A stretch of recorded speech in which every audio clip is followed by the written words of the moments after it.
Assalamualaikum warahmatullahi wabarakatuh. Selamat siang teman-teman sekalian. Salam sejahtera bagi kita semua. Alhamdulillah pada siang kali ini kita memiliki kesempatan untuk ketemu kembali pada sesi webinar awal ini yang mengambil tema apa dan bagaimana penyakit hematopoietis atau AA. Penyakit ini sebetulnya adalah penyakit yang cukup banyak kita jumpai, salah satu penyakit autoimun dan pengidapannya juga cukup banyak. Namun kadang-kadang ada yang mengalami telat diagnosis atau bingung tentang gejalanya, sehingga pada kesempatan kali ini di sebelah saya telah ada dua wanita hebat ya. Satu Mbak Kiki, yang kedua Dr. Ana. Mbak Kiki ini adalah salah satu penyandang penyakit hematopoietis sejak 3 tahun yang lalu, dan kita undang ke sini untuk membagikan pengalamannya tentang penyakitnya, tentang bagaimana awal didiagnosis, bagaimana awal gejala, dan bagaimana menghadapi penyakit dan hidup dengan baik walaupun menyandang penyakit ini.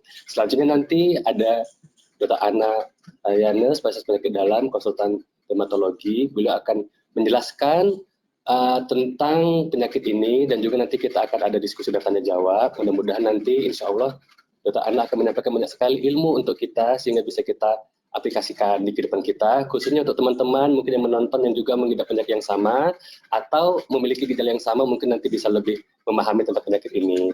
Baiklah, untuk penghemat waktu, mungkin waktu dan tempat kepada Mbak Kiki, saya persilahkan. Selamat siang, nama saya Rizky Opriani, umur saya 34 tahun. Saat ini saya masih mbak-mbak ya. Masih mbak, belum ibu, mbak.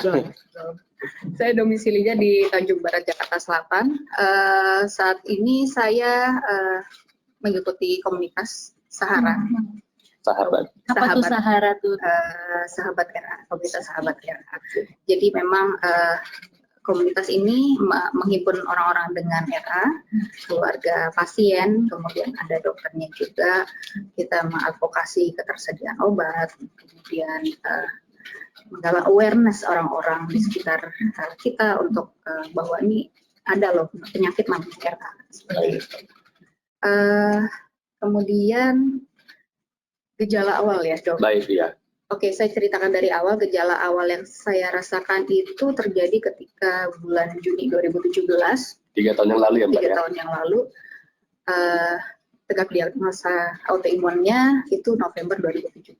Awalnya kaki saya terasa sakit dari telapak kaki, ya? Dari telapak kaki kemudian menjalar ke ankle, ke lutut, kemudian ke jari-jari tangan, siku, leher. Selain menyerang sendi-sendi, penyakitnya juga saya merasakan sakit di bagian dada, jadi kayak seperti tertusuk-tusuk. Ada sesak nafas? Sesak nafas juga, kemudian kulit sangat kering, bibir saya pecah-pecah, kemudian muka saya begitu kering. Pada bulan Juni 2017 kemudian saya memutuskan untuk mengunjungi salah satu dokter di rumah sakit swasta. Pada waktu itu dokter menyuruh saya untuk X-ray tulang. Jadi foto ronsen ya? Foto ronsen. Jadi ternyata hasilnya tulang kanan kiri saya bagus, hasil tes kepadatan tulang saya bagus. Jadi diagnosa pada waktu itu adalah kurangnya cairan pelumas tulang saya. Saya diberikan beberapa obat, kemudian disuruh 2 minggu bed rest, tapi tidak ada perubahan, tetap sakit dan lama-kelamaan bengkak. Karena hal tersebut saya kemudian meminta tes darah. Dan hasil tes darah tersebut keluar, diketahui bahwa hasil serologi rheumatoid factor saya positif. Berdasarkan hasil RF saya itu, saya kemudian pindah ke rumah sakit swasta di Jakarta Selatan. Rumah sakit di Jakarta Selatan, kemudian di Jakarta Pusat, maaf. Saya menceritakan riwayat penyakit saya, kemudian hasil lab foto, kemudian saya diminta untuk tes darah lagi selama sebanyak 3 kali. Hasil tes darah tersebut anak saya positif. Anak ya, anak tes. Saya positif. Kemudian ada tes anti-dsDNA, kemudian kadar C3C4. Obat boleh. Seperti methylprednisolone, kemudian painkiller diberikan kepada saya. Kemudian pada September Oktober ada pengurangan dosis obat. Setelah minum obat itu gejalanya membaik ya Mbak ya? Ya. Membaik ya. Sendinya masih ada sakit tapi sudah membaik dibandingkan sebelumnya. Ya, seperti itu. Kemudian pada bulan September Oktober terjadi pengurangan dosis obat, walaupun masih terkadang sakit tapi sudah bisa beraktivitas. Kemudian karena siku saya tidak bisa diluruskan, pada bulan November saya disuntik dengan Plamicort.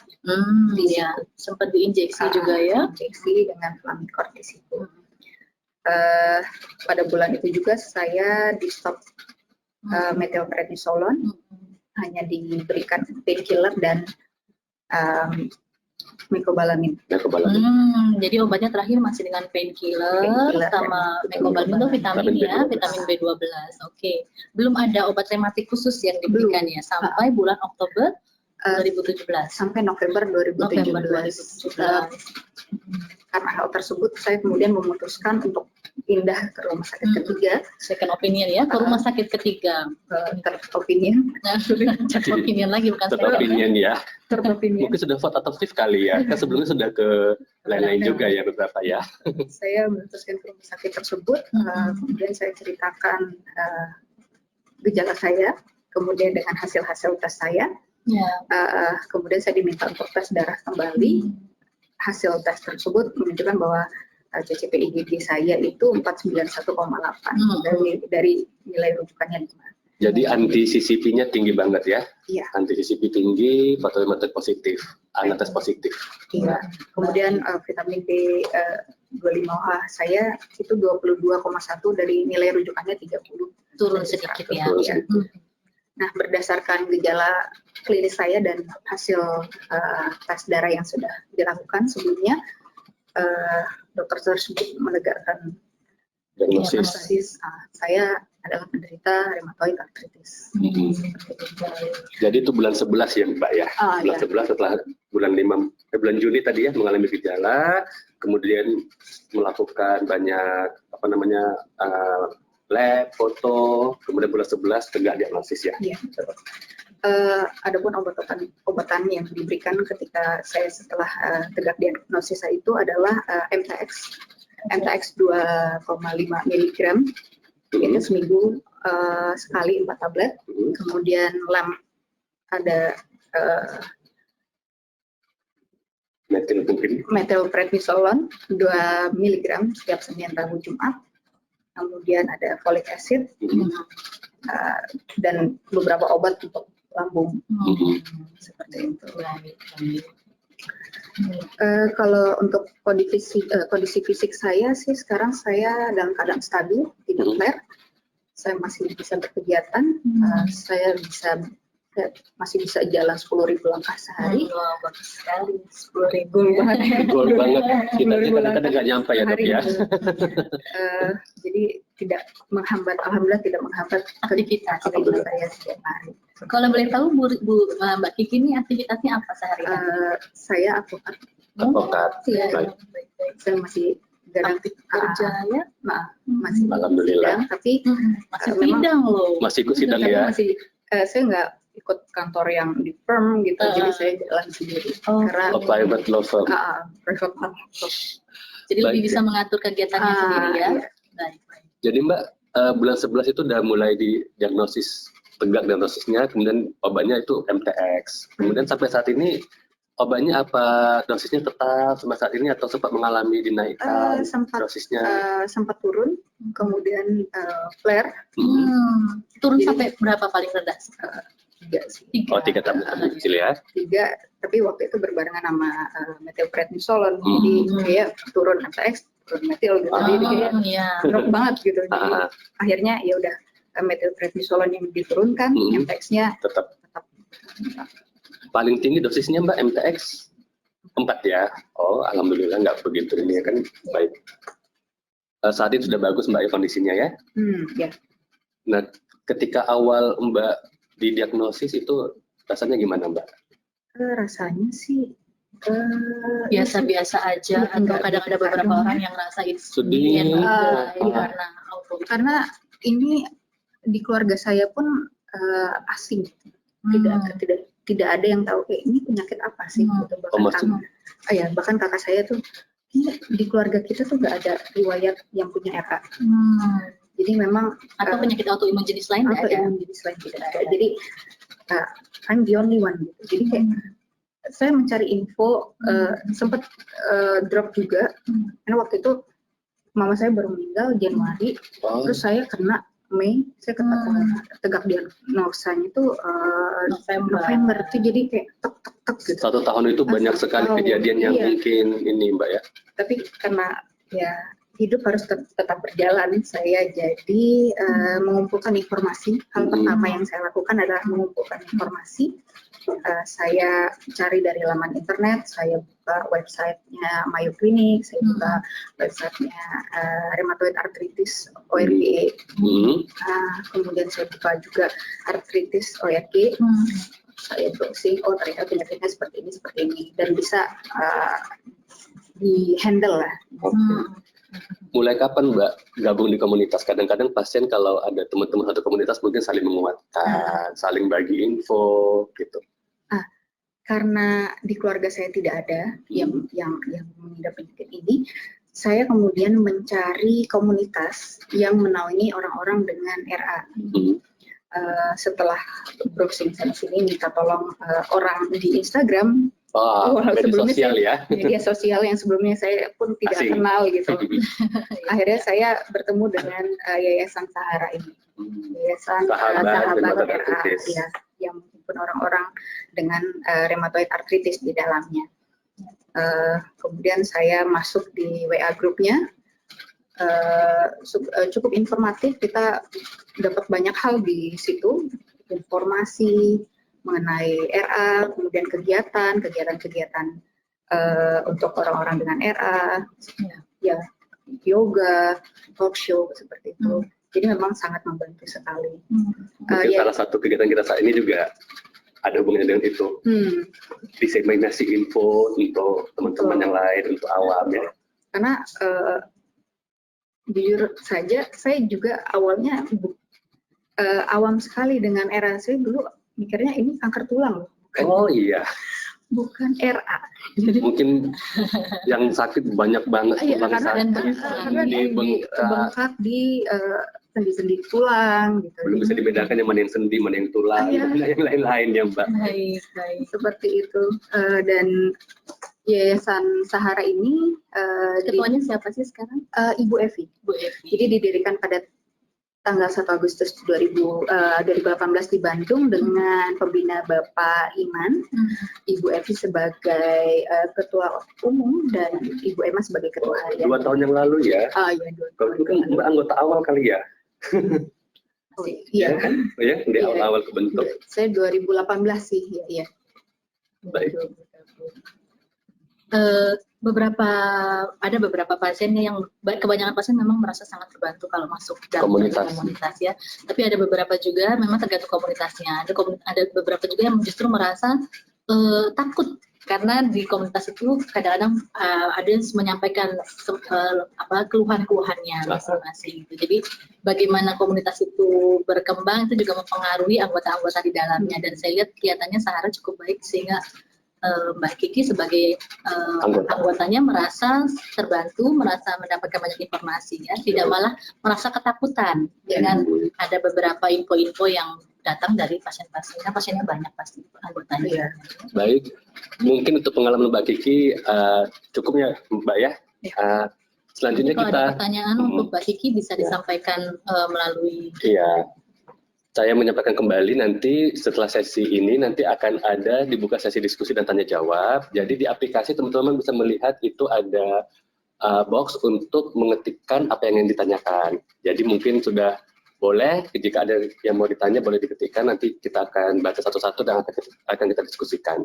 Selanjutnya kita ke sesi kedua yang mungkin akan sedikit tentang penjelasan tentang kondisi penyakit arthritis rheumatoid ini oleh Dr. Anne spesialis penyakit dalam konsultan hematologi.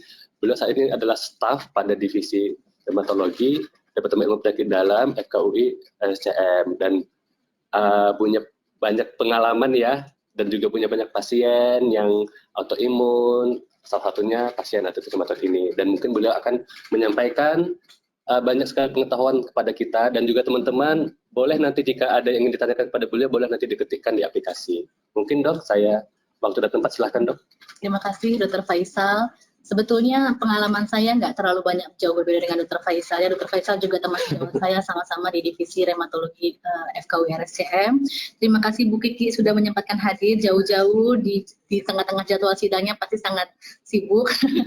Saya senang sekali bisa ketemu, dan tadi kita sudah dapat banyak sekali cerita mengenai Bu Kiki. Saya nanti akan coba menyambungkan secara teori dan secara pengalaman apa sih hubungannya, apa yang Ibu rasakan, bagaimana penjelasan dari segi kedokterannya.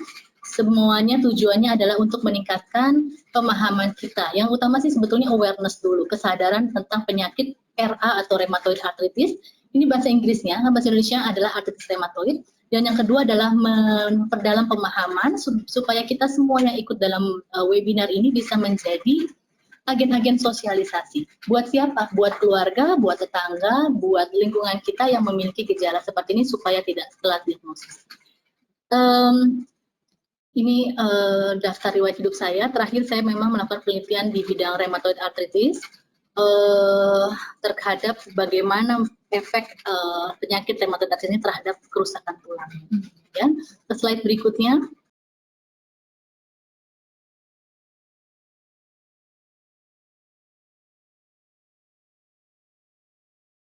Penyakit-penyakit ini perlu ada awareness day karena ini penyakit langka, termasuk dalam penyakit langka, sehingga butuh ada awareness khusus. Ya, jadi setiap Februari ini diperingati, dan kami dari Perhimpunan Rheumatologi Indonesia, dokter-dokter rematik bahasa awamnya, kita punya Perhimpunan Rheumatologi Indonesia sudah sejak tahun 2014 membuat panduan diagnosis dan pengelolaan artritis rheumatoid. Memang ini tujuannya adalah, sasarannya adalah dokter umum, dokter penyakit dalam, atau dokter penyakit dalam subspesialis yang memiliki kompetensi atau wewenang dalam penata laksanaan artritis rheumatoid.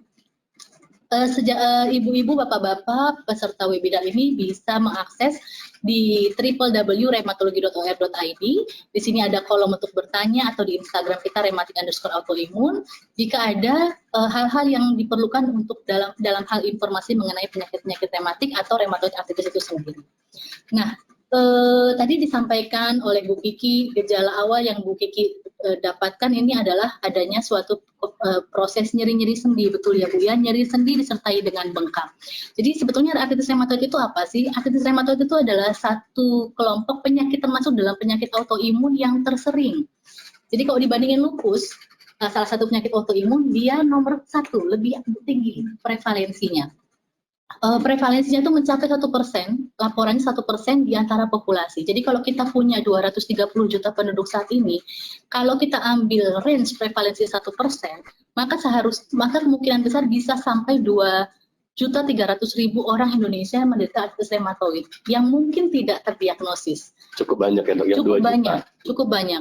Ketika saya dapat kesempatan untuk stase di Jepang, di Keio University, artritis rheumatoid itu adalah pasien paling banyak di poliklinik rheumatologinya. Jadi memang paling tinggi. Nah, ini adalah suatu penyakit peradangan kronik yang terutama menyerang sendi. Kenapa dibilang terutama menyerang sendi? Karena bisa juga menyerang anggota-anggota organ-organ yang lain. Bisa juga menyerang ke kulit, kemerahan-kemerahan sehingga menyerupai lupus. Kita sebut sebagai vaskulitis pada kondisi artritis rheumatoid.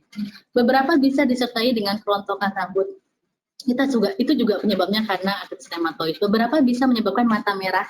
Dalam bahasa kedokteran kita sebut sebagai skleritis atau episkleritis, itu juga terkait dengan penyakit artritis rheumatoid. Tapi umumnya kebanyakan pasien akan muncul dengan gejala untuk radang sendi tersebut. Nah, autoimun peradangan sendi ini biasanya menetap, dan artinya kalau sudah muncul dia akan terus bertambah banyak, bertambah mantap, bertambah jelas gejalanya, dan umumnya munculnya pada sendi-sendi kecil. Memang ini variatif ya. Kalau Bu Kiki kemarin kita lihat awalnya di telapak kaki dulu, baru telapak naik ke ankle, baru makin lama jari-jari Naik ke tangan. atas. Mungkin awalnya 1, 2, lama-lama jadi banyak. Satu awalnya kiri doang, lama-lama kanan kiri, betul ya Bu ya. Nah ini makin dia muncul, makin jelas gejalanya, maka dia akan makin progresif. Nah, kita lihat bagian bawah spektrumnya beragam. Mulai dari oligoartritis itu hanya satu atau beberapa sendi. Bukan satu, maksudnya di atas satu, tapi hanya sedikit sendi, kurang dari 5. Ya. Hingga poliartritis, poli itu artinya banyak, jadi lebih dari 5, dan progresif dengan menyebabkan gangguan fungsional. Kalau dibilang membahayakan banget sih sebetulnya tidak mengancam nyawa, tapi kalau sendi bengkak kita melakukan aktivitas sehari-hari seperti menulis, menyisir, membuka baju itu menjadi sangat berat. Mengganggu kualitas hidup ya dok ya? Kualitas hidup yang sangat terganggu dan nyerinya kan terus menetap sehingga sepanjang hari bisa mengganggu aktivitas ya. Kita lanjut dengan slide berikutnya. Nah ini sorry saya balik lagi, ini kayak saya gambarkan ini sendi yang normal kita ya, ini tulang jari-jari, kita lihat ini ada antara satu tulang dengan tulang lain kita sebut dengan sendi. Ini sendi yang normal, permukaannya mulus ya, kemudian tidak ada peradangan ya. Kalau kita lihat dalam bentuk yang lebih besar ini adalah tulang, ini tulang juga, ini adalah sendi yang warna biru. Bagaimana apa yang terjadi pada artritis reumatoid? Kita bisa lihat adanya penebalan selaput atau kita sebut sebagai sinovium, selaput daripada sendi. Ya, ini akan menyebabkan penebalan, peradangan yang di situ akan sangat banyak sel-sel radang yang lama-lama akan merusak sendinya. Sendi yang rusak akibatnya apa? Sendi-sendi yang rusak akibatnya tulangnya akan seperti tergerogoti seperti ini, kemudian celah sendinya menyempit, akibatnya terjadi perubahan bentuk atau kita sebut sebagai kecacatan. Ini pada kondisi yang sudah lanjut yang tidak mendapatkan terapi yang adekuat. Saya lihat Bu Kiki ini dari gejalanya sebetulnya cukup beruntung, artinya cukup cepat terdiagnosis. Saya bilang cukup cepat karena pengalaman saya di klinis itu banyak yang dari 2 tahun, 3 tahun yang lalu, kadang-kadang sudah bengkok baru datang dan kita baru terdiagnosis reumatoid arthritis. Bu Kiki cukup beruntung dari bulan Juni, November itu saya hitung dari 5 bulan sudah tegak diagnosisnya, sudah dan langsung dapat obat anti reumatik. Saya lihat 2 tahun sendinya masih bagus ya Bu ya. Tidak ada yang berubah, semua gerakan persendian masih sangat bagus dan bisa jalan 10.000 langkah setiap hari. Ini contoh yang sukses. Baik, kita harapkan semua seperti itu. Nah ini prevalensinya di Perancis hanya 0,3%, sementara di Amerika 1,1%. Di mana di Poliklinik Reumatologi pada tahun 2000 kasus barunya mencapai 4,1% dari seluruh kasus baru. Ini jadi kalau ada pasien baru sekitar 4% kasus barunya adalah pasien artritis reumatoid. Tapi data ini makin berkembang. Saya nggak cantumkan di sini terakhir dari tahun 2018 sampai 2020 kemarin, 40% dari jumlah pasien di Poliklinik Reumatologi adalah penyandang artritis reumatoid. Cukup banyak ya dok ya? Cukup banyak. Dengan jumlah pasien rata-rata 100 sampai 150. Jadi kalau kita punya 100 pasien aja yang paling rendah, berarti 40-nya adalah pasien artritis reumatoid sehari. Kalau dikalikan per minggu, berarti kali 5, 200. Dikalikan 1 bulan, kali 4 lagi 800 pasien di poliklinik yang menderita artritis reumatoid. Memang karena rumah sakit rujukan, justru jumlah ini memang cukup besar karena rujukan dan asalnya dari berbagai lokasi. Nah itu yang perlu kita galakkan. Nah tadi disampaikan bahwa pada awal diagnosis Mbak Kiki ini didiagnosis sebagai autoimun. Sebetulnya nggak salah benar karena memang artritis reumatoid adalah salah satu penyakit autoimun. Tapi memang kita berusaha untuk tidak membuat diagnosis hanya sampai autoimun. Kenapa? Karena autoimun itu banyak jenisnya dan obatnya itu tiap penyakit autoimun beda-beda. Jadi maksudnya dok, kita tidak boleh mengatakan, oh saya sakit autoimun gitu dok ya. Ya, dan cukup sampai di situ. Autoimun ada banyak, jadi kita mesti menggali autoimun yang mana. Betul. Sehingga penanganannya juga tepat. Betul. Jadi nggak boleh cuma autoimun dan pengobatan juga pengobatan autoimun itu tidak ini ya dok ya. Saya ambil contoh misalnya kita ambil kata besarnya adalah tumbuhan. Di situ ada kelapa, ada cabai, ada apa. Nah ini seperti itu autoimun. Autoimun adalah satu kelompok penyakit. Di dalamnya ada lupus, ada rheumatoid arthritis, ada Sjögren yang tentu pengobatannya tidak sama persis. Nah, untuk ibu-ibu, bapak-bapak yang peserta webinar yang belum tahu apa itu penyakit autoimun, auto itu artinya diri sendiri, imun itu artinya kekebalan tubuh, saya buat ini menjadi simple. Jadi ini adalah suatu kelompok penyakit, bukan kelompok penyakit infeksi, jadi tidak menular, tidak usah khawatir. Ini adalah suatu penyakit di mana kondisi kekebalan kekebalan tubuh kita membentuk suatu antibodi yang tidak normal atau antibodi yang tidak berfungsi secara normal atau antibodi abnormal yang akan menyerang sel-sel tubuh kita sendiri. Tentu penyakit autoimun ini bergantung pada sel-sel yang diserang. Ada yang sel kenanya ke mata, jadi penyakit autoimun mata. Ada yang kenanya ke sendi, contohnya rheumatoid arthritis. Ada yang kenanya ke beberapa organ, mata kena, sendi kena, kulit kena, contohnya lupus. Ada yang kenanya ke kelenjar ludah, sehingga mulutnya rasanya kering. Ini yang kita sebut sebagai Sjogren's syndrome. Jadi antibodi itu pada satu pasien dengan pasien yang lain bisa berbeda dan target organnya juga bisa berbeda-beda. Itu yang menyulitkan untuk mendiagnosis autoimun jenis yang mana dari satu pasien ke pasien yang lain. Kemudian tapi memang ini satu entry. Jadi awalnya dicurigai autoimun, betul, kemudian dilanjutkan lagi pemeriksaan laboratorium dan pemeriksaan yang lebih lengkap sehingga kemudian terdiagnosis sebagai rheumatoid arthritis. Bagus sekali, ini contoh yang ideal untuk kasus Mbak Kiki ya. Ini laporan di Bendungan Jawa Tengah itu RA-nya 0,3%, di Malang itu 0,5 sampai 0,6%, dengan perempuan dan laki-laki itu resiko 3:1. Jadi lebih banyak mengenai wanita ya dok dibanding laki-laki. Agak kurang bagus dalam hal ini untuk wanita. Autoimun lebih senang wanita, beberapa penyakit autoimun, tidak semua. Lupus 9:1, banyak perempuan. 9-nya tuh perempuan, 1 lah biasanya laki-laki. Kalau RA 3:1 dan usianya yang diserang antara 35 sampai 50 tahun. Jadi kalau Mbak Kiki ini kira-kira umur 32 ya? 32 ya. Hampir 32 terdiagnosisnya. Kalau di Jepang karena makin banyak yang usia tua, jadi banyak juga yang umur 60 baru terdiagnosis gitu. Jadi lebih tua-tua ya. Mbak Kiki juga banyak pengalamannya di Jepang nih. Nah, apa sih penyebab arthritis rheumatoid? Ini pertanyaan yang sering sekali ditanya sama pasien dan saya susah sekali menjelaskannya karena memang sampai sekarang belum ada penyebab tunggal yang kita bisa kalahkan. Ini yang menyebabkan arthritis rheumatoid. Arthritis rheumatoid ini adalah kita sebut sebagai penyakit, jadi sudah jadi penyakit. Ini harus ada dua gabungan ini, bakat genetik sama lingkungan yang mencetuskan. Kalau punya bakat doang, contohnya ibunya penyanyi, tapi dia nggak latihan nyanyi, ya nggak jadi penyanyi juga. Jadi harus punya bakat. Ada bakat untuk menjadi autoimun, ada beberapa gen atau HLA yang dicurigai memang terkait dengan rheumatoid arthritis dengan paparan lingkungan. Paparan lingkungannya apa? Dari beberapa penelitian yang bisa mencetuskan adalah satu rokok pasif maupun rokok aktif, kemudian infeksi virus, contohnya Epstein-Barr virus, dan yang terbaru lagi adalah periodontitis atau penyakit mulut. Penyakit mulut di sekitar gigi. Jadi periodontitis itu peradangan di sekitar gigi ya, terutama yang antara gigi dengan gusi juga. Jadi periodontitis itu juga meningkatkan risiko terjadinya rheumatoid arthritis ya. Nah, ini untuk RA, apa sih target organ yang pertama yang diserangnya? Sinoviumnya. Apa itu sinovium? Sinovium itu adalah selaput pembungkus sendinya.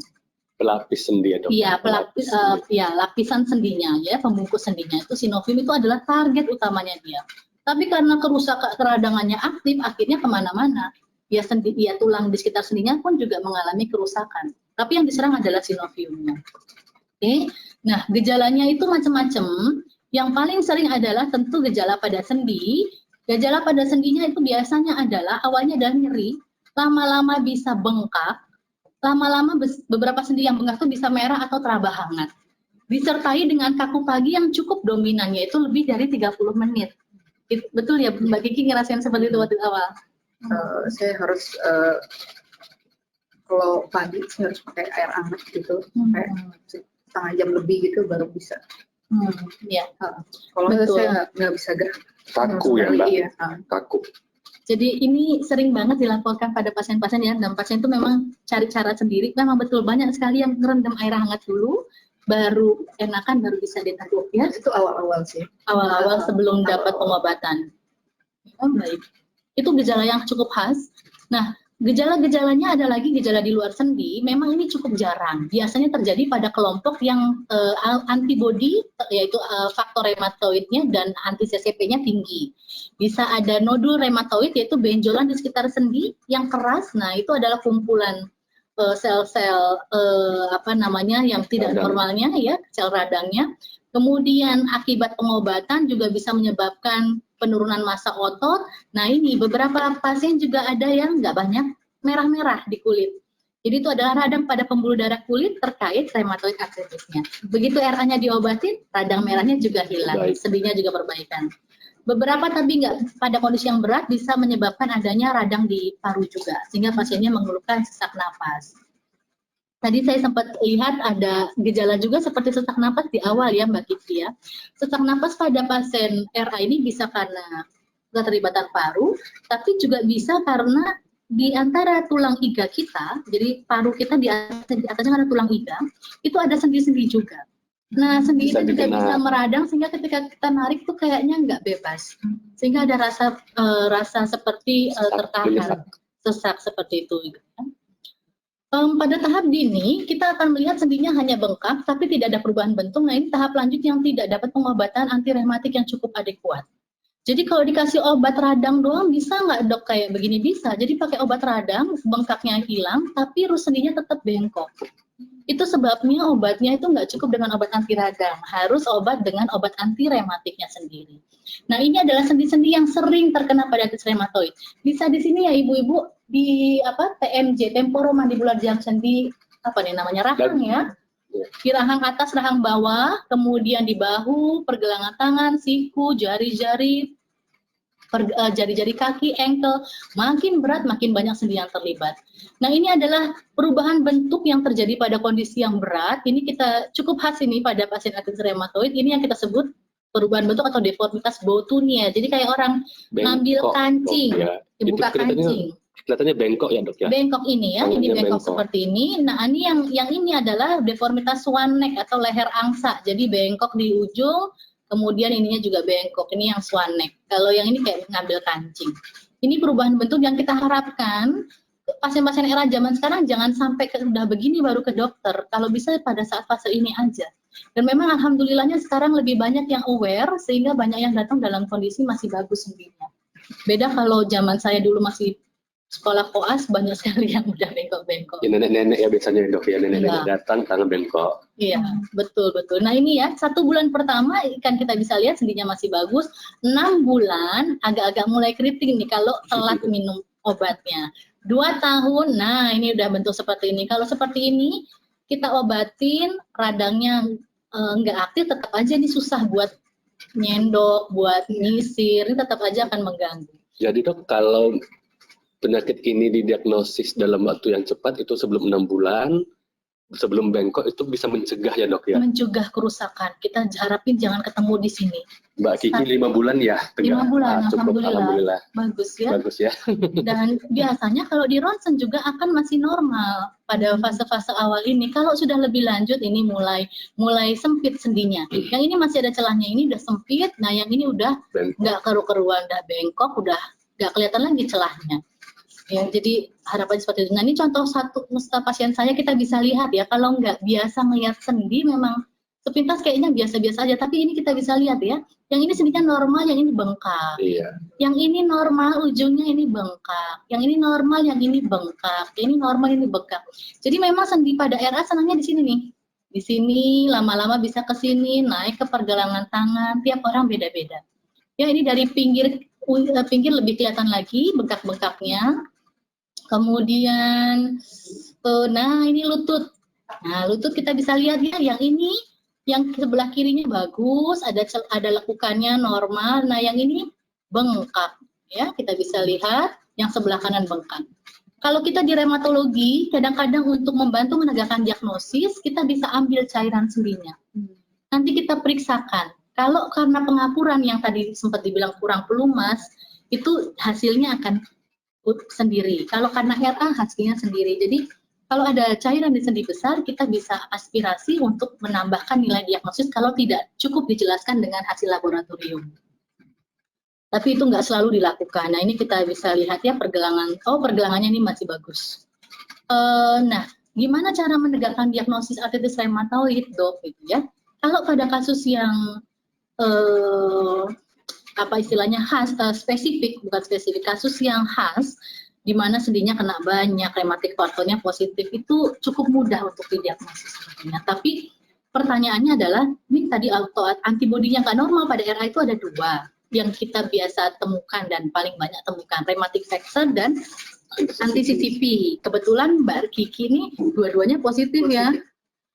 Positifnya cukup tinggi ya. 91 ya. Ya, rheumatoid faktornya 91, padahal kalau di atas 20 aja itu udah cukup signifikan. Karena kalau di bawah 20, orang normal itu masih bisa rheumatic faktornya positif. Kemarin saya 491. Yang anti-CCP. Anti-CCP-nya 491, itu juga cukup tinggi ya.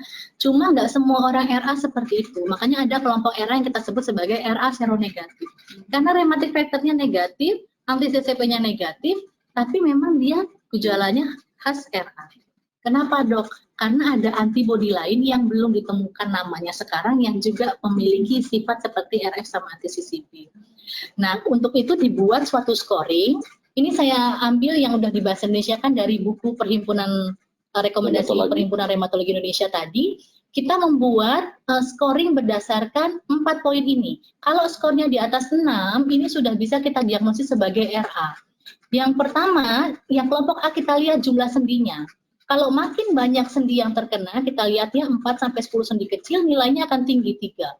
Kalau lebih dari 10 sendi, di mana minimal 1 sendi kecil, maaf 1 sendi kecil, nilainya lebih tinggi 5. Jadi kalau kenanya cuma 1 sendi dan sendinya besar, itu kita jangan langsung buru-buru bilang RA. Kalau kenanya sendi kecil dan banyak, lebih dari 10, nilainya akan lebih tinggi dan lebih khas untuk arah RA. Bagaimana dengan rheumatic factor atau anti-CCP? Anti-CCP ini sama dengan ACPA ya. Kalau positif rendah, di bawah 2 kali nilai normal, nilainya adalah 2, makin tinggi nilainya 3. Jadi kalau udah lebih dari kayak Mbak Kiki ini ya, sendinya udah 1, 2, jari-jari udah lebih dari 10 ya, nilainya 5. RF anti-CPE tinggi, nilainya udah 8, udah bisa tegak diagnosis RA. LED CRP ini apa? LED CRP ini penanda radang. Tapi secara, ya ini pemeriksaan yang sederhana, kita bisa periksa. Kalau radangnya aktif, LED CRP-nya akan tinggi, makanya diberikan scoring 1. Dan lamanya sakit. Kalau lamanya lebih dari 6 minggu, nilainya juga 1. Jadi, RA itu senangnya pada sendi yang banyak, RF atau anti-CCP-nya tinggi, penanda radang sendinya umumnya juga tinggi, LED CRP tinggi, dan umumnya juga berlangsung kronik lebih dari 6 minggu. Wah, nah, walaupun variasinya tiap pasien beda-beda, ada yang baru 5 minggu, tapi yang lainnya positif. Makanya dibuat sistem scoring ini supaya menjaring pasien lebih dini.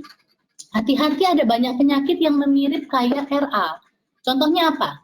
Artritis psoriatik. Jadi sendi-sendinya sakit, bengkak, tapi dia ada ruam-ruam dengan ruam yang lebih tebal dan bersisik. Ini yang kita sebut psoriasis, karena sendinya namanya artritis, jadi artritis psoriasis.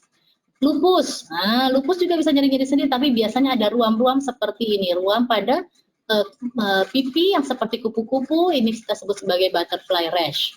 Atau orang asam urat. Nah, asam urat juga bisa nyeri sendi, bengkak, tapi biasanya sendinya di sendi-sendi khusus, yaitu pergelangan kaki, jempol kaki, dan biasanya dia merah jelas dan jarang sendinya banyak. Jadi sendinya biasanya lebih sedikit, kecuali sudah asam uratnya udah nggak terkontrol, udah kronik sekali ya. Ini contoh-contoh penyakit yang mirip seperti rheumatoid arthritis. Nah, bagaimana cara pemeriksaan laboratorium yang dibutuhkan? Ya, tadi Mbak Kiki, alhamdulillah menurut saya nih contoh yang lengkap, ideal, lengkap, tinggal di Jakarta, walaupun tetap dengan usaha, harus ke beberapa rumah sakit ya. Tapi mungkin Dok, memang pada saat fase awal mungkin gejalanya mungkin tidak begitu spesifik, sehingga memang butuh dilanjutkan dengan penunjang-penunjang yang lain ya Dok ya. Betul. Jadi mungkin kita nggak bisa juga langsung datang, langsung memvonis, langsung menegakkan diagnosis, mesti diikuti dengan hal-hal lain juga untuk menegakkan diagnosis ya Dok. Iya. Pada awal perjalanan penyakit memang saya bilang tadi sendinya bisa cuma 1 atau 2. Jadi susah kita bilang oh ini RA. Nah RA itu biasanya banyak sendiri. Atau Apalagi, laboratoriumnya masih negatif. Mungkin Mbak Kiki awalnya di telapak kaki malah. Nah, ya. Telapak kaki, pergelangan kaki itu nggak khas untuk nggak khas, tidak khas. Baik. Nah, pemeriksaan penunjangnya apa? Tadi kita sampaikan pemeriksaan rematik cluster, walaupun ini tidak pada 100%. Jadi kalau ada 100% RA, nggak semuanya RF-nya positif. Hanya sekitar 80%. Jadi ada yang 20% RF-nya negatif, tapi tetap RA. Bagaimana dengan anti CCP? Ini 60-70% positif. Pada orang normal, sekitar 5-10% bisa didapatkan rheumatic factor yang positif. Jadi kalau ibu-ibu, bapak-bapak nggak ada keluhan, terus periksa laboratorium RF-nya positif, nggak boleh langsung dibilang diagnosis RA. Harus ada gejalanya dulu, karena kita nggak mengobati laboratorium, kita mengobati klinis pasien. Ya. Kemudian gambaran ronsen, nah ini ronsen akan muncul lebih jelas jika ada stadium lanjut dari pemeriksaan LDCRP dan pada kondisi awal bisa ada anemia. Karena produksi sel darah merah juga akan terganggu pada kondisi radang sendi yang ada Mbak Kiki. Ada. Sorry Pak. Iya, jadi Mbak Kiki langsung anemia ya. Jadi sempat ada anemia juga. Nanti bisa anemia akan perbaikan seiring dengan perbaikan RH-nya. Nah ini kalau kita ambil cairan di sendi, tadi saya lihat, tadi saya sampaikan kalau RA ini kelompoknya yang ini nih Bu, yang tengah-tengah. Jadi kalau pengapuran karena kurang pelumas saja dia akan jernih. Kalau RA karena kondisinya adalah radang di sendi, maka dia akan lebih keruh. Kalau infeksi, nah ini yang seperti nanah. Kental banget ya dok. Betul. Jadi dari pemeriksaan penunjang ini kita bisa membedakan. Nah ini awal sendinya masih bagus, kita lihat ini celahnya masih cakep sekali. Ini yang sudah nggak karu-karuan karena udah ada kerusakan sendinya. Harapannya nggak sampai seperti ini. Bagaimana terapinya? Nah terapinya tujuannya apa sih? Satu, tentu untuk mengurangi keluhan dan gejala penyakit, mengurangi rasa sakit itu sehingga bisa beraktivitas secara normal. Yang kedua, mencegah komplikasi yaitu berupa kerusakan sendi yang permanen. Caranya bagaimana? Nggak semuanya dengan obat-obat minum. Kita lihat ini ada edukasi.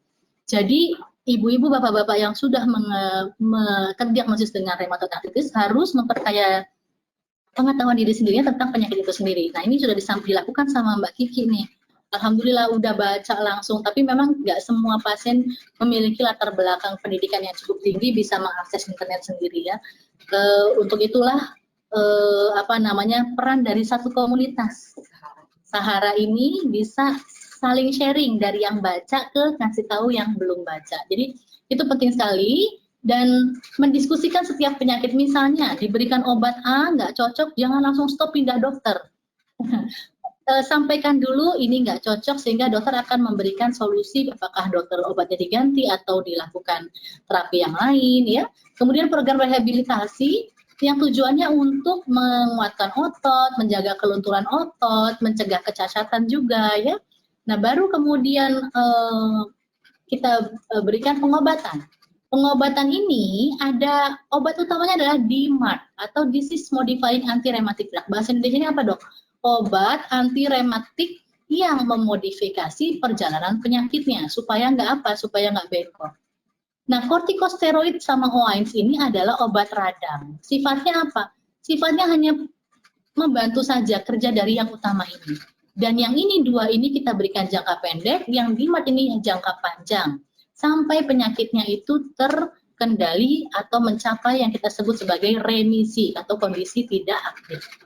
Beberapa kondisi butuh pembedahan, misalnya kalau sudah ada kecacatan di sendi yang besar, misalnya di sikunya nggak bisa ditekuk lagi, udah nggak penyakitnya udah nggak aktif, tapi sendinya masih kaku, nggak bisa ditekuk. Nah ini mungkin kita bisa bantu dengan pembedahan, kita akan konsulkan ke teman-teman di bedah tulang ortopedi untuk dilakukan rekonstruksi.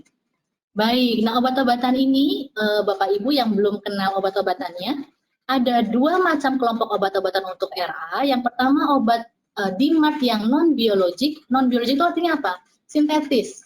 Asalnya dari zat kimia. Jadi memang obat yang dibuat dari zat kimia. Sementara yang biologik ini yang strukturnya adalah struktur protein sehingga dia lebih alami, ya, lebih alami. Yang ini kelompok yang mahal, ini kelompok yang lebih terjangkau. Nah, yang paling utama yang sering dipakai adalah methotrexate dengan dosis 7,5 atau 3 tablet sampai 10 tablet per minggu diberikannya. Tapi ada efek sampingnya, karena namanya obat nggak mungkin nggak ada efek samping. Ini yang perlu kita perhatikan, apakah ada gangguan fungsi hati, radang paru, atau supresi sumsum tulang. Maksudnya sel darahnya akan turun, sel darah merah, sel darah putih. Tapi ini jarang terjadi, jadi nggak usah takut. Ini selama minum obat ini, selama dipantau sama dokter, biasanya efek samping ini juga akan tertangani ya, atau tidak terjadi. Pilihan yang lain adalah sulfasalazin, kloroquine, leflunomide, dan siklosporin. Alhamdulillah semuanya ada di Indonesia. Kalau di rumah sakit umum tipe A, ini semuanya ditanggung oleh BPJS. Kita 3 tahun yang lalu sempat kalang kabut, nggak ada methotrexate karena ini obat sangat murah. Nggak ada perusahaan farmasi yang mau impor karena untungnya sedikit.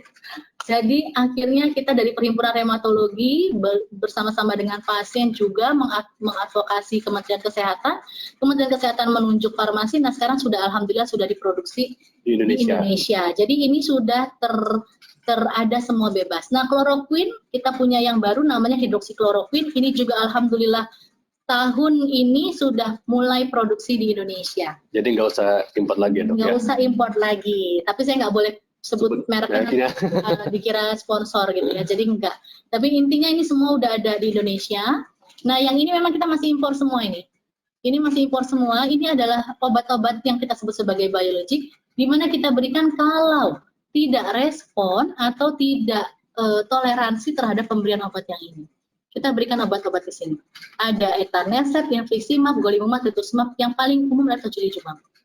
Cuma ini diinfus, yang ini diinfus ya. Jadi yang ini disuntik di perut seperti kita nyuntik insulin ya. Jadi ini memang lebih kuat dibandingin ini secara efektivitasnya. Jadi pada orang-orang yang nggak respon di obat-obat biologik yang non biologik ini.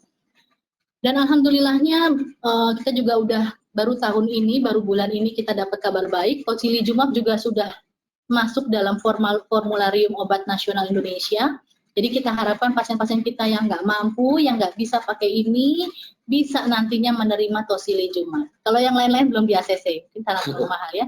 Ini alhamdulillah udah masuk di formularium nasional tahun 2020. Itu juga kita berjuang sama-sama di Perhimpunan Reumatologi supaya pasien-pasien itu mendapatkan terapi yang nggak kalah dibanding luar negeri. Jadi di Indonesia pun sudah ada obat biologik. Nah, ini adalah rekomendasi penata laksanaan artritis reumatoid buat Bapak Ibu. Kalau Bapak Ibu nggak punya fase, kita bagi menjadi 3 fase. Fase pertama ini fase awal. Jadi kalau terdiagnosis RA seperti Mbak Vivi ini, lihat dulu diagnosis apakah ada kontraindikasi pemberian methotrexate. Kalau nggak ada, maka memang obat utamanya pilihannya adalah methotrexate dulu. Kalau ada kontraindikasi, misalnya muntah-muntah, pakai methotrexate, rambutnya rontok hebat, nggak bisa toleransi, pakai yang lain, sulfasalazin atau leflunomide ya. Nah, kemudian gimana dok? Targetnya kapan nih dok kita bisa evaluasi? Jangan lama-lama, 6 bulan harus tercapai target pengobatan. Apa target pengobatannya nanti saya sampaikan di belakang ya. Kalau tercapai ya tinggal dilanjutkan. Kalau nggak seperti Mbak Kiki ini, dalam 6 bulan tercapai ya sekarang tinggal dilanjutkan methotrexate-nya. Tapi kalau nggak tercapai, masuk ke fase kedua. Apa fase kedua, dok? Fase kedua ini kita lihat apakah dia ada rheumatic factor atau anti-CPP yang tinggi. Kalau ada, nah ini masuk kombinasi dengan obat-obat biologik yang tadi saya bilang agak mahal. Atau bisa juga dikombinasi, misalnya methotrexate ditambah dengan obat kedua, sulfasalazin atau hidroksikloroquine. Jadi jangan heran kok ada satu pasien RA obatnya cuma methotrexate doang. Ada yang methotrexate campur hidroksikloroquine, ada yang methotrexate campur sulfasalazin, tiapnya orang berbeda-beda tergantung derajat penyakitnya. Terus gimana kalau udah dapat obat ini dok? Lihat lagi, 6 bulan tercapai nggak targetnya? Kalau nggak tercapai gimana dok? Lanjutkan. Nggak tercapai, masuk ke yang tahap ketiga. Yang tahap ketiga ini butuh pengobatan oleh dokter subspesialis reumatologi, karena ini harus memberikan obat-obat biologik yang tadi atau mengganti obat biologik yang tadi. Nah, yang saya ingin sampaikan Bapak Ibu adalah kebanyakan pasien ada dengan nyeri-nyeri sendi dapat obat radang, misalnya prednison, methylprednisolon yang masuk dalam kelompok kortikosteroid itu sudah enakan dan berhenti mencari pengobatan lain karena sudah merasa enakan. Saya harapkan tidak seperti itu karena obat seperti methylprednisolon atau prednison yang tergabung dalam kelompok kortikosteroid punya banyak efek sampingnya. yaitu tekanan darah tinggi, bengkak, gula darah meningkat, osteoporosis, katarak, sampai adanya penyumbatan pembuluh darah dan hal-hal yang lain yang mengganggu keseimbangan hormonalnya. Nah, ini yang kita lihat pada Mbak Kiki ini awalnya dapat obat radang ya, tapi Mbak Kiki ini pintar baca-baca, kayaknya nggak cukup dengan obat radang nih ya. Mencari pengobatan lagi, ketemu dokter yang pas, dapat obat anti rematik. Sekarang obat radangnya dosisnya kecil banget ya, 2 mg. 2 mg, 2 mg setiap Senin, Rabu, dan Jumat.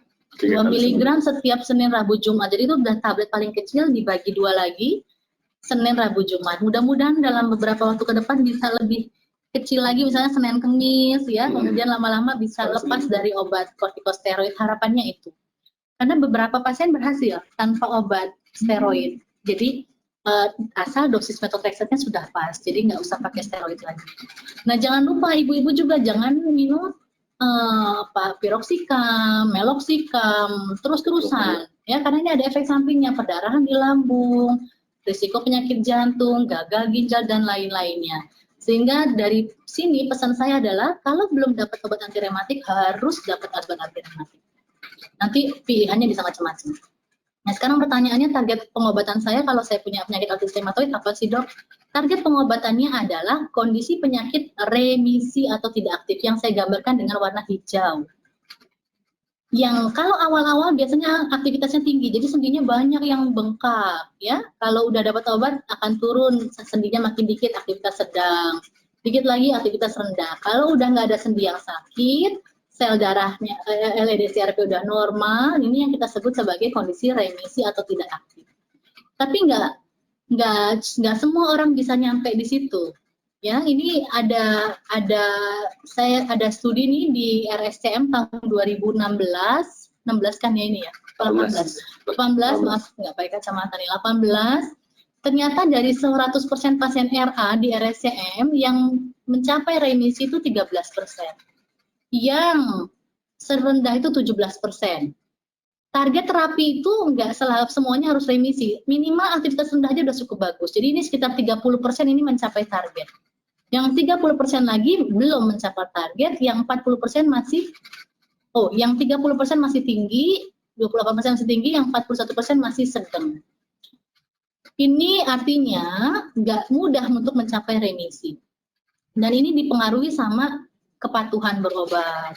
Terus terang ya, karena RSCM itu rujukan, jadi kadang-kadang pasien dari jauh, enakan dikit hilang, enakan dikit hilang. Tidak konsisten dok minum obat tidak. Jadi ini studi 2018 ini saya yakin ini juga banyak pasien-pasien baru, jadi yang masih awal-awal sehingga belum mencapai target. Kalau pasien-pasien lama, kita udah ada studinya sendiri, rata-rata memang tercapai di atas 80% tetap remisi, yang patuh berobat kontrol setiap bulan. Kalau yang nggak patuh berobat agak susah. Nah, ini gimana cara menilai remisi atau tidak remisi, Dok? Nah, ini ada formulirnya sebenarnya kalau rajin dokternya. Ini bisa dilihat berapa sendi yang kena, ya di total yang bengkak berapa, yang sakit berapa. Karena bisa aja sakit tapi nggak bengkak. Gitu. Yang sakit biasanya lebih banyak, yang bengkak biasanya lebih sedikit. Karena yang bengkak itu biasanya udah lebih parah. Jumlah sendi yang bengkak berapa, jumlah sendi yang sakit berapa nilai LED-CRP, berapa nilai nyerinya, skala 0 sampai 100. Nanti akan diukur namanya DAS28, ini adalah sistem scoring untuk menentukan apakah pasien itu udah tercapai targetnya atau belum. Nah, ini sistem scoringnya. Ya, kalau remisi nilainya di bawah 2,6, kalau masih tinggi nilainya di atas 5,1. Jadi ngobatin RA itu ada targetnya yang bisa diukur dari bulan ke bulan ya. Nah, remisi ini tadi ya kriterianya, kaku paginya kurang dari 15 menit, tidak ada kelelahan, tidak ada nyeri sendi, tidak ada nyeri tekan, tidak ada bengkak, LED-nya kurang dari 20. Jadi ayo ibu-ibu bapak-bapak yang punya RA harus punya target diri sendiri, harus sampai remisi. Caranya gimana? Didiskusikan oleh dokter masing-masing ya. Gimana cara tips menghadapinya? Tentu harus kontrol teratur aktivitasnya yang low impact ya, berjalan, berenang, peregangan otot, basket kayaknya ya. Istirahat cukup, konsumsi makanan yang bergizi baik, seimbang dan hindari stres. Yoga juga mungkin bagus ya dok ya? Yoga bagus untuk kelunturannya. Ini sebagai tambahan, kita di Perhimpunan Reumatologi nggak capek-capeknya untuk membuat edukasi ini untuk teman-teman masyarakat awam, tapi juga untuk dokter-dokter.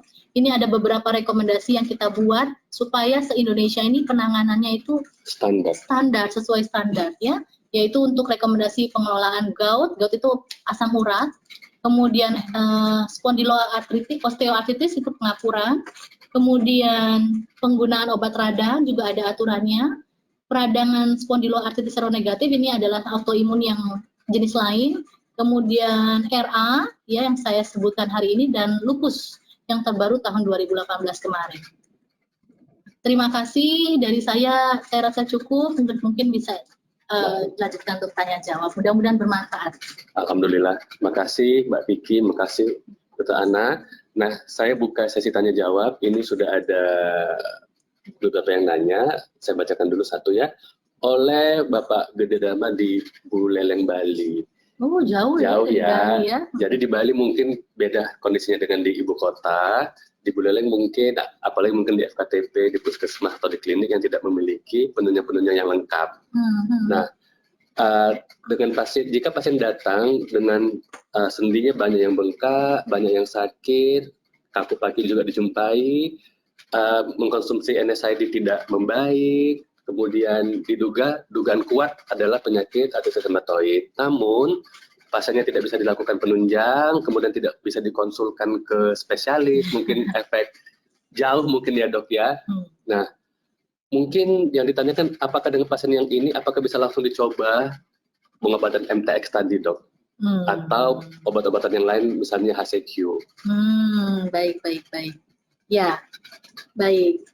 Ini kalau kita bicara ini memang ini masalah keterbatasan fasilitas ya. Saya tidak tahu dari Buleleng tuh sejauh apa sih kalau untuk ke Denpasar. Ini ya, katanya 100 kilo dok.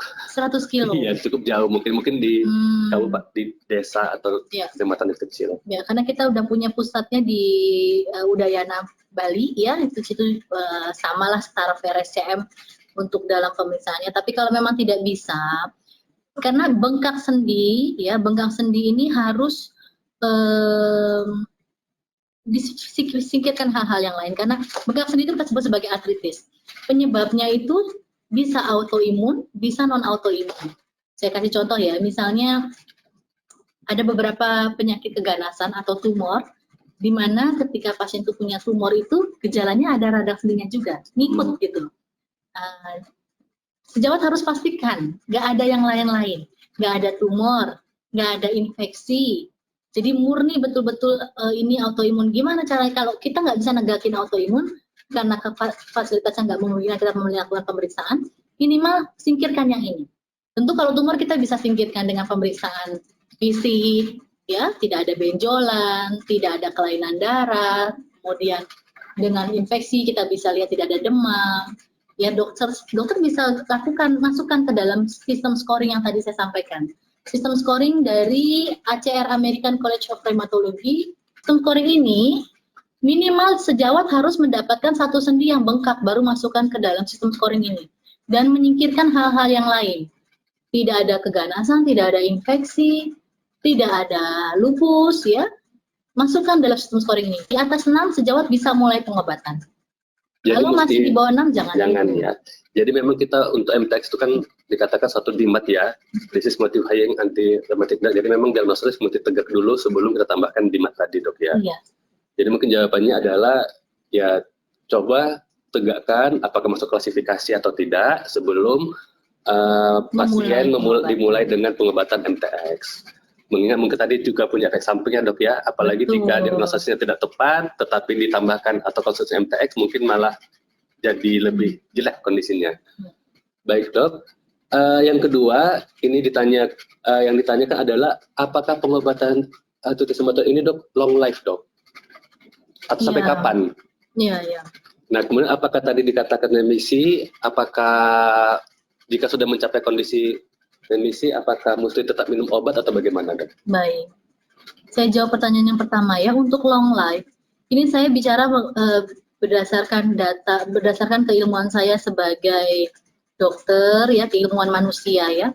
bahwa karena ini penyakit adalah muncul akibat sel tubuh kita memproduksi sendiri secara spontan antibodi yang nggak normal, dan kita tidak bisa membunuh atau mematikan sel tubuh kita itu sendiri, sehingga yang kita bisa lakukan adalah menekan. Obat-obatan yang kita berikan sekarang adalah menekan produksi antibodi yang nggak normal itu. Belum ada yang bisa menghilangkan betul-betul, artinya menghilangkan total, menyembuhkan itu sampai sekarang belum. Jadi obat-obatan ini jangka panjang. Bisa long life nggak dok? Bisa. Jadi saya selalu bilang sama pasien, ya ibu ini kayak orang sakit darah tinggi, supaya membuat pasien semangat ya, nggak depresi. Kalau saya bilang, ibu ini obatnya seumur hidup ya, sampai meninggal harus minum ini, ya depresi pasiennya. Saya nggak pernah ngomong gitu. Saya bilang, ini kayak obat darah tinggi bu, ibu minum, kalau nggak minum tensinya tinggi.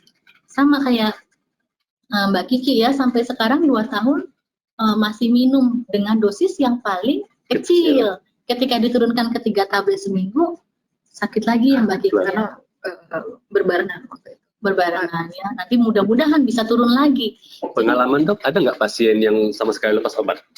Ada. Tapi bisa dihitung pakai 5 jari. Itu pun laki-laki, jadi saya nggak boleh ngasih harapan palsu ya. Jadi pada perempuan agak lebih sulit dikontrol. Kenapa? Nggak tahu. Sampai sekarang kita nggak tahu kenapa penyebabnya. Jadi ada tapi nggak banyak. Yang banyak adalah seperti Mbak Kiki ini. Aktivitas normal, nggak ada yang tahu kalau sakit, tapi dengan obat yang seminimal mungkin. Ini yang kita sebut sebagai remisi. Sehat, maksudnya nggak ada keluhan, bisa aktivitas normal, tapi tetap minum obat dengan dosis kecil. Baik dok, ada satu lagi oleh Bapak Muhammad Khalid. Hai Mbak Kiki, kata beliau. Nah, dari beliau saya tahu ada Sahara. Ya. Oh kenal, baik-baik. Nah, Pak Muhammad Khalid ini mengatakan bahwasannya beliau saat ini didiagnosis dengan 4 jenis penyakit autoimun, artritis rheumatoid, GBS, CIDP, dan polimiositis. Nah, awalnya ketika beliau mengetahui kena penyakit autoimun, beliau sempat bingung, kan dikatakan bahwasannya paling banyak pada wanita dibandingkan laki-laki. Yang beliau tanyakan mengapa bisa laki-laki kena, apakah ada beda genetik atau kromosom dibandingkan dengan wanita. Beliau awalnya mungkin tidak menduga penyakit autoimun sehubungan mungkin banyak dikenai pada wanita, sehingga beliau sempat masuk ke kelompok komunitas autoimun ankylosing spondylitis yang sebetulnya lebih banyak pada laki-laki. Jadi beliau mungkin sempat bingung gitu. Nah, jadi apa memang beda dok ya gen atau kromosom pada laki-laki atau wanita sehingga wanita lebih banyak dikenai penyakit artritis autoimun, artritis rheumatoid ini? Ya, ini pertanyaan susah ya. Terus terang sampai sekarang belum tahu penyebabnya apa. Kenapa penyakit kelompok autoimun ini lebih senang pada laki-laki atau sampai perempuan, belum ada jawabannya. Tapi yang jelas ada yang penyakit yang lebih banyak pada laki-laki, walaupun autoimun, misalnya tadi ankylosing spondylitis. Ya. Yang saya nggak heran Pak Khalid ke ankylosing spondylitis dulu, karena ini penyakit autoimun yang justru banyakkan pada laki-laki. Tapi beda kan, dia memang nyerinya di tulang belakang. Seringnya nyerinya tulang belakang. Nah, yang kita lihat pada Pak Khalil ini sama seperti Mbak Kiki juga, kadang-kadang penyakit autoimun itu nggak berdiri sendiri, karena bisa ada yang kita sebut sebagai overlap syndrome atau syndrome overlapping. Ada beberapa penyakit autoimun yang terjadi bersamaan pada satu individu. Misal punya rheumatoid arthritis tapi juga punya lupus. Jadi di badannya itu ada antibodi terhadap RA, antibodi pada lupus ada dua-duanya. Kalau Mbak Gigi ini ada RA sama Sjogrennya, makanya tadi ada mulut kering, mata kering ya. Pak Khalil ini ada rheumatoid arthritis sama polimiositis. Polimiositis adalah penyakit autoimun, gejalanya adalah yang diserang adalah antibodinya menyerang ke otot. Jadi ototnya itu jadi lemes. Bangun dari duduk itu susah, ngangkat tangan buat nyisir itu berat karena ototnya mengalami peradangan. Jadi ya belum diketahui ya dok. Belum diketahui apa namanya kromosom khusus karena saking banyaknya sel tubuh kita, antibodi yang dibentuk juga banyak, gen juga banyak, sampai sekarang belum ada yang bisa mendeteksi satu gen tunggal. Ya, memang ada beberapa misalnya HLA, namanya HLA-DR4 pada RA, HLA-B7 pada ankylosing spondylitis. Tapi kalau pada polymyositis belum ya. Jadi ya mohon maaf Pak, saya nggak bisa menjelaskan kenapa banyak pada laki-laki, kenapa banyak pada perempuan, karena sampai sekarang pun nggak ada yang bisa menjelaskan. Cuma yang perlu kita lihat ke depannya, kalau sudah terdiagnosis, oke, saya punya 4 penyakit autoimun. Nah, sekarang tinggal dilihat mana autoimun yang paling dominan. Yang paling dominan, yang paling berbahaya, itulah yang menjadi fokus pengobatan. Gitu. Baik. Ya. Baik, Dok. Kita lanjut ini oleh Ibu Amelia, mungkin beliau pasien juga. Beliau menanyakan, pada pasien yang sedang mengkonsumsi MTX, apakah dibutuhkan untuk dicek fungsi hati dengan berkala walaupun tidak ada keluhan. Mungkin Mbak Kiki bagaimana pengalamannya? Kan selama 2 tahun, bagaimana cek labnya, apakah tiap bulan, tiap 3 bulan, tiap 6 bulan, atau bagaimana Mbak? Terakhir saya baru cek lab itu bulan November atau Desember tahun lalu. Saya meminta untuk melakukan cek fungsi hati, kemudian ginjal, karena saya udah minum obat sudah berapa tahun. Alhamdulillah sih hasilnya bagus. Dan fungsinya masih tetap normal. Iya. Dokter Ana, bagaimana Dok penjelasannya? Ya, ini tadi Mbak Kiki ya. Jadi walaupun minum obat, nggak semuanya obat itu bisa bikin gangguan ginjal atau gangguan liver ya. Yang penting pemantauannya. Nah, apakah harus diperiksa? Sebelum menerima terapi methotrexate harus diperiksa fungsi ginjal, fungsi hati, dan sel darahnya. Buat apa? Buat baseline. Dasarnya kita sebelum berobat segini fungsi-fungsinya. Kemudian setelah dapat obat, pada fase awal pengobatan juga harus diperiksa. Biasanya 1 bulan setelah pengobatan dicek dulu fungsi hati, fungsi ginjal, sama sel darahnya ada nggak yang mengalami gangguan.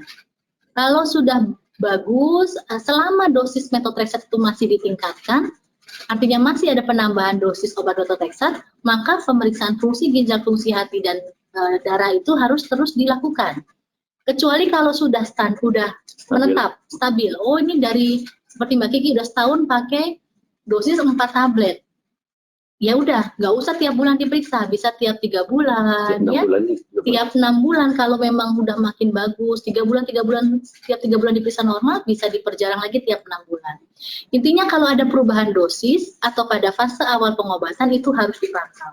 Kalau udah stabil, bisa lebih jarangkan lagi. Baik.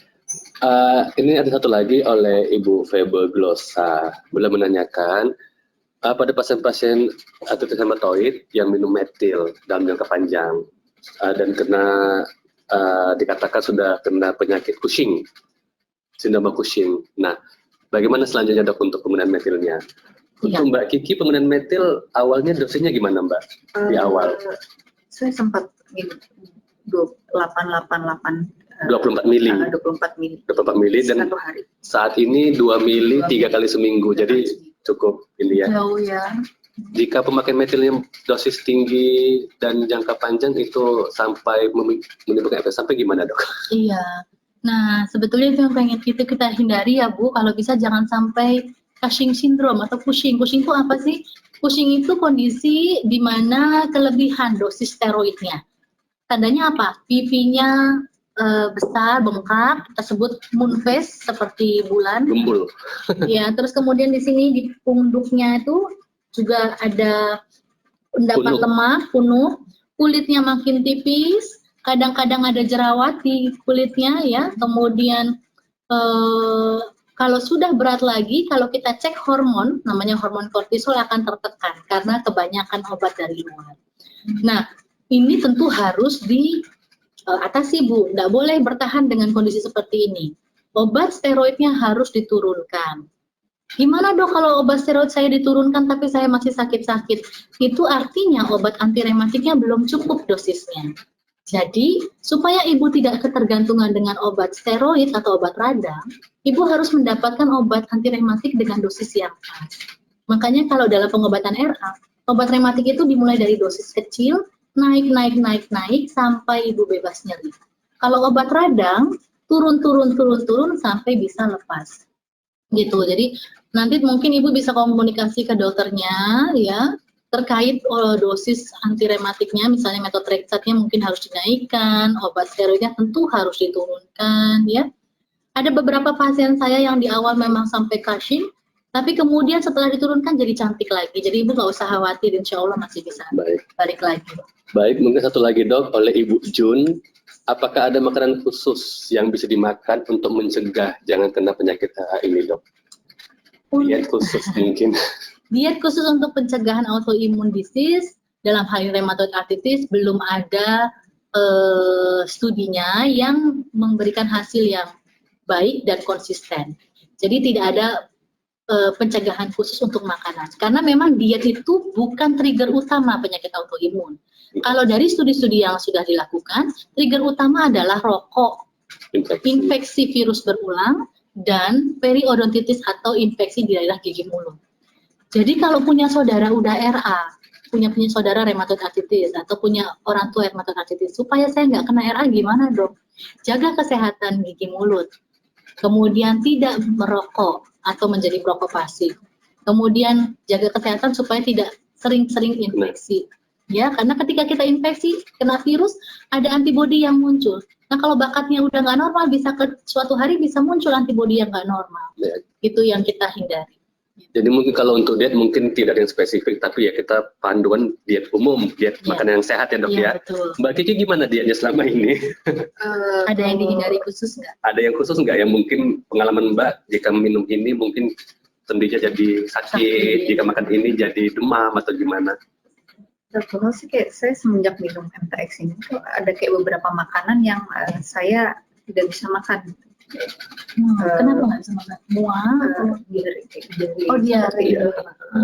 Selebihnya sih saya normal sih. Normal ya. Itu paling makan yang sehat, kurangi junk food, gitu.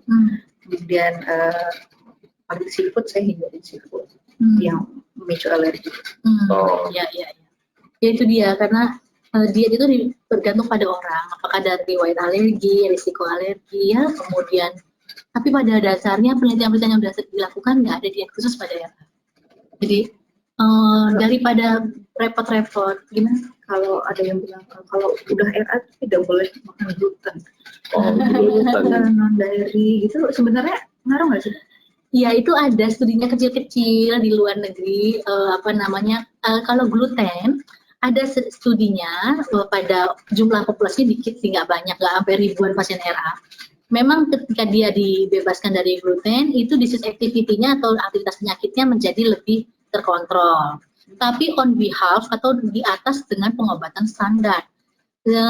Tapi itu juga studi kecil, jadi akhirnya rekomendasi internasional belum merekomendasikan bahwa kita harus menghindari betul-betul gluten.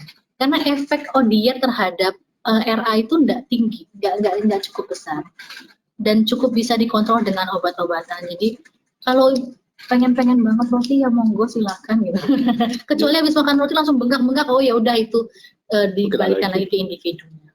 Ya, kami sih belum merekomendasikan Bu, karena kita benchmarknya ke American College Rheumatology dan European League Against Rheumatism, organisasi rheumatologi di Amerika dan Eropa.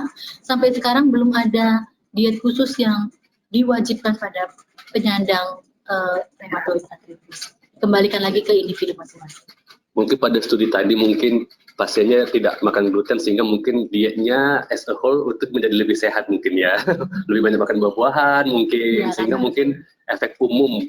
Jadi bukan spesifik untuk gluten. Mungkin masih ada sedikit lagi yang ingin ditanyakan, tapi waktu juga lah yang memisahkan, yang membatasi kita. Ya, ini waktunya sudah habis. Saya sampaikan apresiasi setinggi-tingginya kepada Mbak Kiki. Mbak Kiki sangat hebat sekali, sudah mau membagikan pengalamannya kepada kita semua, dan mudah-mudahan teman-teman yang menonton bisa mendapatkan manfaat dengan pengalaman-pengalaman Mbak Kiki. Mungkin ada websitenya Mbak atau Instagram, Facebook. Saat ini belum ada website, tapi Instagramnya sosial media ada. Boleh dibacakan ad-nya, handle-nya, Instagram handle, supaya teman-teman silakan dicatat. Jadi nanti jika ingin tahu lebih lanjut, ada WA grupnya, boleh ada, sampai 2 WA grupnya ya, sampai tutup yang pertama. Saking banyaknya. Kalau untuk di Instagram itu sahabat_rheumatoid artritis. Oke. Sahabat Rheumatoid Arthritis __. Mungkin Ya. jika di search mungkin bisa langsung ketemu. Sahara Indonesia. Oke, baik. Ya. Baik. Makasih juga saya ucapkan kepada Dr. Ana telah menambah pengetahuan kita cukup banyak ya. Kita sudah tahu bagaimana gejala awal, yang paling penting bagaimana melakukan diagnosis dan klasifikasi penyakit, di mana kita ketahui bahwasanya untuk mendapatkan pengobatan spesifik di MAT atau MTX, bahkan agent biologik itu tidak boleh asal-asalan ya dok ya. Mesti tegak dulu diagnosanya, dan yang paling penting adalah tidak boleh kita hanya mengatakan saya penyakit autoimun. Mengapa penyakit autoimun itu ada banyak sekali jenisnya, banyak cabang-cabangnya, dan satu dari yang lain itu beda. Sehingga jika penanganannya penyakit autoimun ini mesti disesuaikan dengan apa jenis spesifiknya. Sehubungan satu dengan yang lain mungkin juga obat-obatannya beda, yang dikenai juga beda, sehingga dengan hanya mengatakan penyakit autoimun saja dan diobati dengan obat autoimun mungkin penanganannya tidak maksimal. Ya, kemudian alhamdulillah teman-teman mudah-mudahan dapat manfaat nanti ini. Mungkin itu saja ya Mbak, Dok. Ada yang ingin ditambahkan lagi Dok mungkin sebelum saya tutup? Nggak ada. Pesan-pesan? Cukup. Terima kasih. Terima kasih Mbak Kiki dan terus aktif dengan grup Saharanya, ya, karena kita dokter nggak bisa advokasi sendirian, harus ada teman-teman dari perhimpunan pasien juga yang membantu Ya, hubungannya mesti kuat ya dok ya Mbak ya. Baik teman-teman sekalian, dengan demikian saya tutup pertemuan kita kali ini. Selamat siang, assalamualaikum warahmatullahi wabarakatuh. Waalaikumsalam warahmatullahi wabarakatuh.